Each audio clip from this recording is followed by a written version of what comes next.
drama. Did we like a few of the shows that we saw? Starting with, at MCC, The Lonely Few, with Rachel Bond's book and Zoe Sarnik's music and lyrics. It's about the struggles of a band, family, and acceptance.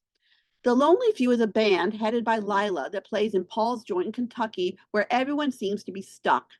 Band member Dylan is expecting his first baby with his girlfriend and is not ready for this responsibility.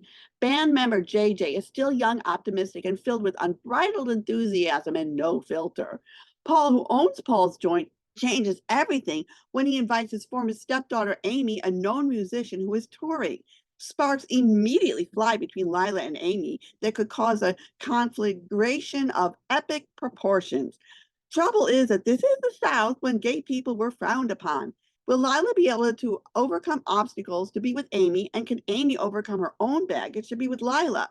Not only are there difficulties in the path of romance, but also the behind look at musicians trying to make it in a brutal profession. You can sink or swim at a moment's notice. Rachel Bond has written a strong book to go along with this hard driving rock musical. It would hold up just as a play without music. I can't say that about most book musicals, so kudos. I probably would have enjoyed Zoe Sarnik's music more in the flashlighting free comfort of my home, with it at a decent listening level and not trying to blast our ears out as if we were at a stadium. They gave us earplugs that don't stay in your ears, so I had to rely on the old-fashioned fingers in the ear and a jacket over my head to tolerate the musical numbers and flashing lights. The exceptional ensemble drew us in and made us feel that we were witnessing real people with real problems. The lights and sound level were too much for me, but for everyone else, it will not be a problem. So for the audience, other people without vertigo and who don't mind loud music, you'll get a happy face. At 59 East 59th Street, as part of Brits Off Broadway, you could see the brief life and mysterious death of Boris III, King of Bulgaria, and it's by Out of the Forest Theater. It concerns history of 1943, when the king aligned himself with Hitler, although he hated everything Hitler was doing, but he wanted to get back the land that his father lost in the aftermath of World War I.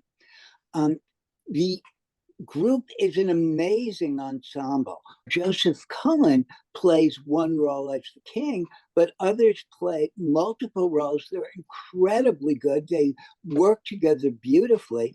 And we learn about how Boris really struggled to protect Jews in Bulgaria, and, how he came up against all forces of Hitler and some of his advisors working against him. Hitler was pressuring Bulgaria to sign this anti-Semitic law for the protection of the nation, thereby agreeing to participate in exterminating the Jews. And he wanted none of that. So he's trying to dance around it and figure it out. But like you said, he had his ministers working against him. But in the ministry, there was someone who was trying to save the Jews. So there was actually an underground movement in Bulgaria, like there was in Paris and everywhere else. So you have this history and that you don't really know much about, which was fascinating. It's like, I always like to hear about people who tried to save Jews during World War II.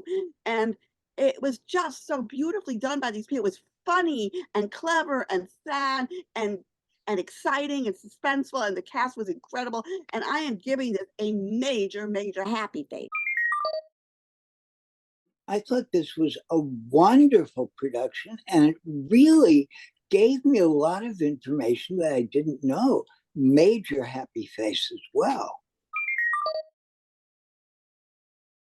Dave Malloy's Three Houses is an allegorical version of the Three Little Pigs houses, and what the isolation of COVID and the pandemic, coupled with the breakup, did to the psyche of three peoples who escaped to their three new houses. One was in Latvia, one I think was in New Mexico, and one was in Brooklyn. And they're remembering their grandparents and getting lost in imaginary worlds with imaginary friends. Oh, there was like this giant spider named Sheila, and this weird purple thing, and then this green dragon. And they're trying to keep the wolf at the door, who turns out is the bartender. Fine ensemble delved into the pitfalls of escaping into booze and weed, video games, and home deliveries. They all kind of had the same story told in like in a different version of it. This was directed and choreographed by Annie Tippy, and it had J.D. Mollison, Mia Pack, Margot Siebert, Scott Stanglins, Henry Stram, and Ching Valdez Aran, who were all just wonderful. And this was just such a good show. Dave Malloy is back, and I give it a happy face. Currently playing at the Ethel Barrymore Theater is a very timely play entitled Patriots, and it is based on the true events that happened in Russia when the Soviet Union collapsed in 1989. Boris Yeltsin became president and promptly proceeded to allow the oligarchs to buy up all of the public aspects of the country, like the utilities, the newspapers, the radio stations, the TV stations, and that proved to be extremely unpopular. And this is the story of how the oligarchs overreached, and when Boris Yeltsin stepped down as president, they put in this little-known, low-key lackey called Vladimir Putin that they thought they would be able to control, and it's basically the story of what happens next. Boris Baranovsky is the lead oligarch, played by Michael Stuhlbarg. Play is written by Peter Morgan. And Will Keane played Putin. And the guy who played Putin really just did a good job of looking like Putin. I have no idea what the Boris looks like, but oh my gosh, it's like you don't know who to root for here. I mean, obviously not going to root for Putin, but this Michael Stuhlbarg's Boris, he was just this all-powerful, all like consuming oligarchy capitalist in Russia. He ignored his family. He bought he controlled everything and wanted to control everything. And then to see it all, he was mentoring people that he thought he could control. He was a puppet master. And to see how he got entangled in his own strings that tripped him up. And you're thinking, well, he's this horrible oligarch guy. But then again, you feel sorry for him, and you're like very confused as to your emotional, because Michael Stuhlbarg was just a force of nature. And it was just, I didn't know anything about the history or anything. So it was fascinating to see how Putin actually got to power and how clever and manipulative he was even back then.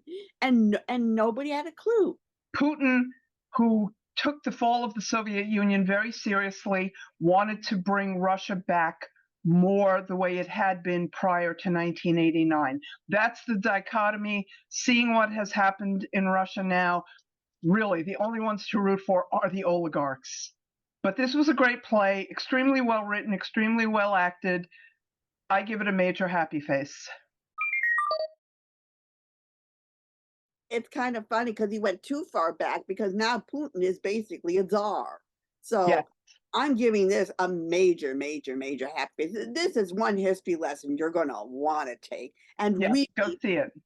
Go see this. Do not let this close. Go. This is really important. Chekhov's Uncle Vanya is being done at Lincoln Center right now with a new version by Heidi Schreck.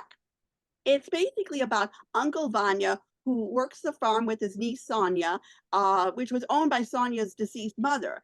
And Sonia's father, Alexander, is coming to town. He's this intellectual academic professor that everyone admires so much. And he's got this wonderful, beautiful woman, wife, Elena, that everyone is falling in love with. They all stop everything, and all this drama occurs over this love of this woman. There's this doctor who falls in love with her, and Vanya's in love with her, and emotions run high. And there's this nurse running around who raised them all and commenting on everything. And in this version, I found very interesting was that it's the doctor that is played by the brilliant William Jackson Harper, who got a Tony nomination for this, and I just adore him. Anyway, he is the doctor and sort of is the main character instead of Uncle Vanya and Sonia, because usually it opens with them hard at work at their table, because it's all about, being hardworking and putting all their energy into the farm and admiring the sky, and then they're basically disillusioned with everything. And poor Sonya's in love with the doctor, who's in love with this Elena. I mean, basically, Alexander is a selfish, horrible person, and Elena's this beautiful, high and mighty person, and they're disrupting the quiet, the ordered life of this village, and that's what happens. You see, first of all, I sometimes have problem with a lot of people. Of course, artists are free to do anything they want when they kind of like do new versions of the classics. Having said that, in this play, I mean, almost the whole atmosphere is the same. It's exactly like Chekhov. And like Eva just said, everybody is in love with somebody, but at the wrong time, at the wrong person. So it's about unfulfillment of all those desires they have, of that loneliness they go through in Chekhov's plays. You see, this William Jackson Harper takes over the whole show. He's like a standout performer. Steve Carell was not right for Uncle Vanya for me, somehow or the other. I just do not understand why, because he's a very good actor, but he could not have the pathos and the passion and this dedication, like a kind of abandonment of his own life and becoming this, taking care of the form for the love of Sonia and for the love of his morality. So, and Alfred Norina, who's a wonderful actor, I somehow or the other felt that they shortened his role. He was hardly ever on stage, and I was really looking forward to him. But he did show up, and he was very good at the end. And all this, his wife, and which was played by Annika Noni Rose, the whole world was going crazy after her. She was beautiful, but she wasn't that beautiful. Maybe by Russian standards. Yeah, I know. But when they said the most beautiful woman on this earth, I don't know what you are expecting. I mean, she's beautiful. I have to say she's beautiful. But, like everyone is in love with her, everyone, especially the doctor. So, I mean, I love Chekhov. And I like some of the things in the play. I loved Alison Pill. I think she was a wonderful, wonderful actress. She did a great job as Sonia. And also I like Alfred Molina, and I liked William Jackson Harper, but I'm glad we saw it. We had the best seats in the house. How can you complain? Mixed face. I also want to mention the supporting characters, which were amazing. I mean, you have Mia Caddick back as a nurse. You have Jonathan Pottery going around as Waffles, and then you've got Jane Hoddyshaw as Maria. And, I don't know. I mean, the thing is, I'm used to Vanya being done a certain way. So it was kind of like jarring to kind of see the doctors kind of taking over. It kind of undermined the dynamics a bit. But I love William Jackson Harper, and I love Chekhov. And I'm going to give it a happy face minus, because just because I was jarred by it doesn't mean it wasn't a good production. It just was a different one that I wasn't expecting. Out of Bounds Productions presents a groundbreaking achievement of outrageous importance that people scroll by, barely impacted. Written by Jake Shaw, directed by Andrew J. Beck. In it, Brooklyn University is more a madhouse than a functioning institution of learning. Dean Frank Whitehead is obsessed with chicken salad and the images and music from 2001: A Space Odyssey and Tuscany.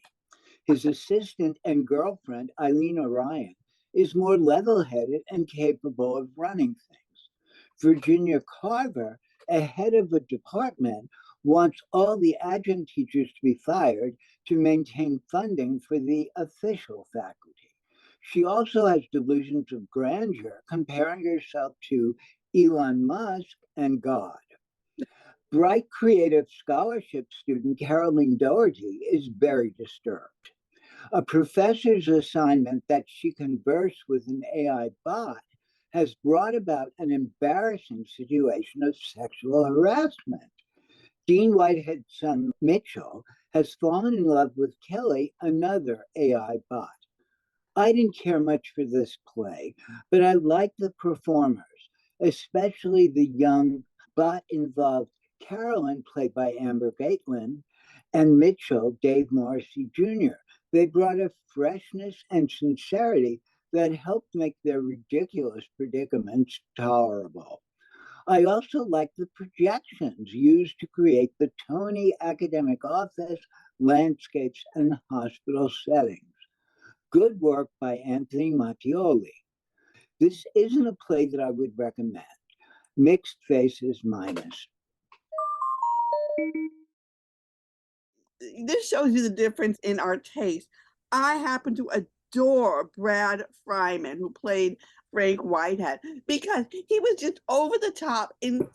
It was so funny the way he carried on constantly and just interrupting, and he was so bombastic that I was howling, I was laughing. It's like me and my friend afterwards, we were like, this was definitely a WBE weird but enjoyable play for us, because we were talking about it afterwards, and this woman passing by goes, oh, you're talking about that play we just saw, and we were both talking about it, and it occurred to me, because it's awesome. The thing is, I understand why you didn't like it. It's insanely confusing. It's constantly derailing, going off the map, ending up, God knows where it's going to go, where it's going to end up. It's just insanely crazy, funny, weird. And I'm like, it's like the audience was mirroring what was going on stage, because we're like, what is going on here? We were all confused and carrying on and being led here and being led there, and what's going on here. And to me, what saved it was Brad Fryman, because he was just perfect in his over the topness. I personally am giving this a happy face. Nicholas Sparks wrote that tear-provoking story, The Notebook, which has now been musicalized by Ingrid Michaelson with music and lyrics, and my favorite playwright, Bika Brunstetter. They've taken Noah and Allie and broken them up into 3 couples to show the 3 different ages of them. So you have Jordan and Tyson and John Cordoza as the younger Noah and Allie, who do the great rain scene. Joy Woods and Ryan Vasquez, middle Noah and Allie, who have gone through quite a bit to get back together. And then Marianne Plunkett and Dorian Harewood as the older Noah and Allie, who are now in old age, and Marianne Plunkett, has memory problems and is constantly having to be told the story over and over again about their love story. And that's what this is. This is the most incredible, intense love story where nothing can stand between them and their love. And it's just so good. So, I was just sobbing to the whole thing. By the way, is Logan Rollins. We got a new reviewer just for The Notebook and Sally and Tom later to talk about. Yeah, hi everyone. The Notebook was really special. Ingrid Michaelson is one of my favorite musicians. I've got to see her in concert once, probably one of the best concerts I've ever been to, and her taking this story and putting it to music is absolutely a real treat. She really understands those dynamics of relationships and the push and pull and the ebb and flow of them. The show itself is really special. The swapping of races between the different ages I thought was so interesting and fascinating, and making it much more of a universal story than we've seen before, because this is obviously based off the book and the movie that have come before it. And seeing how they were flipped, it also played into her loss of memory and how she was confusing specific details, but the characters themselves remain the same. I thought was so integral to it. And all 6 of the stars, I don't even know how you begin to say who was the actual star of it, because they were all so unified in their movement and their characterization and their voice. It was a truly fascinating show. And Marianne Plunkett and Dorian Harwood, who played the older ones, they did get Tony nods, but they all should have.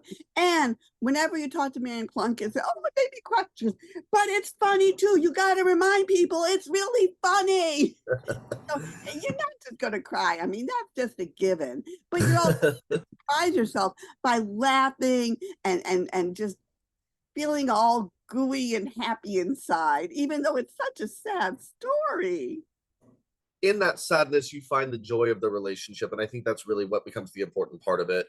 The Notebook in and of itself is such an important story, because it shows that love is hard, and that the choices you make for love can be difficult, but they're personal to you. And there's this whole undercurrent of like finding your true love and someone being the love of your life, but that doesn't necessarily mean that it just gets handed to you. You have to actually make the effort for it. And I think Ali and Noah really, really encapsulated that, because they both have their trials and tribulations to get with each other and to each other in all stages of their lives. And also, this notebook actually works with the theme of this Broadway season that I pointed out again and again. Is you've got, you know, the rich guy versus the working poor guy, and that's been a real theme this season, I've noticed, and it's even injected here. Yeah, but I mean, I think that theme goes even deeper. There's like even elements of Romeo and Juliet this season in a lot of respects too. And I think that that story is such a universal experience to humanity that I think we'll continue to see it in many different iterations in the future. And I'm not mad about that. Like some people might think that that's a criticism. I think that's a feature. Yeah, this is a great date thing. And it's interesting that the Ingrid Michaelson is your favorite, and Vika Brunstetter is my favorite. So our two favorites were the perfect persons to bring this together, because The Notebook is a lot of people's favorite. I mean, Michael Strahan, this big football player, says again and again the story makes him cry. I mean, it's just so touching. I think the story should make you cry. I mean, if it doesn't make you cry, that's okay too. But I just kind of wonder if you're okay. So I'm giving this like a major, major happy face with tears of joy and touchiness. Okay, I will because I did sob through basically the first note of this, I'm gonna give this a happy and a sad face. Suzanne Laurie Parks, Sally and Tom juxtaposes between actors putting on a play about Sally Hemings and Tom Jefferson and the behind the scenes of the effects the play has on them. Luce, who plays Sally, is the playwright, and Tom, who is really her husband, Mike, is the director of the play called The Pursuit of Happiness. In the play, Jefferson doesn't come out looking very good. He breaks his promise to free his valet James, who's also Sally's brother, once they get back from Paris. He also separates Sally's sister Mary from her husband Nathan by loaning them out to other plantations while he was in Paris to take care of his constant debts. He holds all the power over his slaves. While in the backstage version, Mike is powerless against the all powerful producer Teddy, who keeps calling the shots on what should be changed or cut and how it should end. Luz, as the writer and the wife, feels overlooked. Kwame, who plays James, has this wonderful monologue blasting Jefferson, which is why he paused in his well known movie career to play the part, only to have Teddy constantly trying to get it cut. Will all the backstage politics keep the play from opening? Will they cut James's monologue? What will happen to the company? Suzanne Laurie Parks has written a very clever play using the Declaration of Independence writer as a clueless despot trying to get a country started. Then you have the struggles that go on to get a play produced when the money man won't let you be creative. Not to mention what happens when a married couple and friends work so closely together and how to separate professional and personal. The cast were just marvelous as the actors in this period piece and then their modern day counterparts, just trying to hold everything together. I gave this a major happy face. Yeah, I find it I find it funny to give a happy face to a play with this subject matter, because it's not really like a happy play, but it is exceptionally well done. I mean, what they're dealing with in the play is the same thing they're dealing in real life with, is basically race relations and who has the power. You know, then that's basically it. Who has the power at the time. Right, and I also like that no character is really some kind of quote unquote white knight or hero. Like everyone is so human and so flawed, and like they all make mistakes and have to deal with the consequences of said mistakes. um One of the best things I've seen this season, hands down, play, musical or otherwise. Tracy Weller, with director Christian Thor's small acts of daring invention was inspired by the life and work of Dare Wright, author of the children's book series The Lonely Doll, and this comes from Mason Holdings. A stranger, played by Tracy Weller, comes out of the rain into a seemingly deserted place. The furniture and everything else is covered in gray materials like shrouds. As she slowly uncovers these random items, a story seems to emerge. She discovers a large and small teddy bear and a blonde doll that come to life. This was funny and startling and ultimately rather moving. Like any great work of art, this can be open to many interpretations. What I chose to believe was that it was Goldilocks reuniting with her bears at one point, or that she was an amalgamation of Disney princesses or had something to do with Disney creations. This had a haunting quality to it, thanks to the sets by Christopher and Justin Spader, lighting by Daisy Long, and the projections of Yana Buryakova.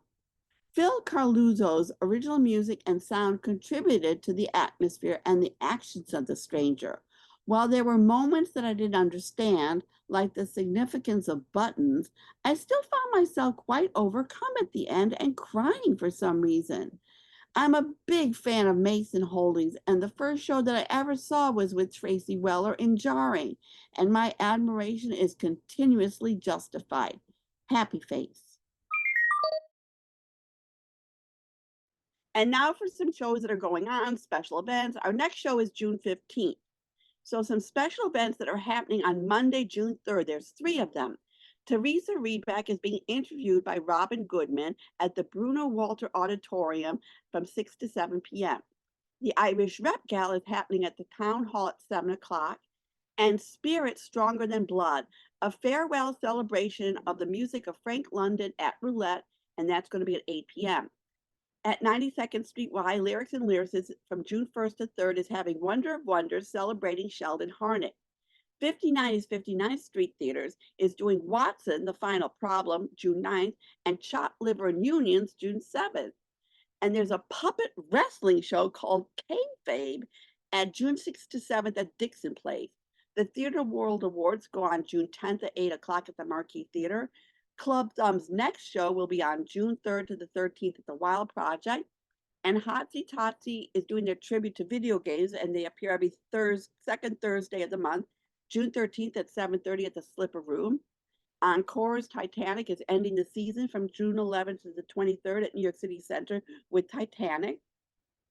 And closing June 15th, What Becomes of Us Atlantic Theater Company, The Opposite of Love, New York Rep at the Royal Family. And closing June 16th is All of Me, the New Group, and The Fires at Soho Rep.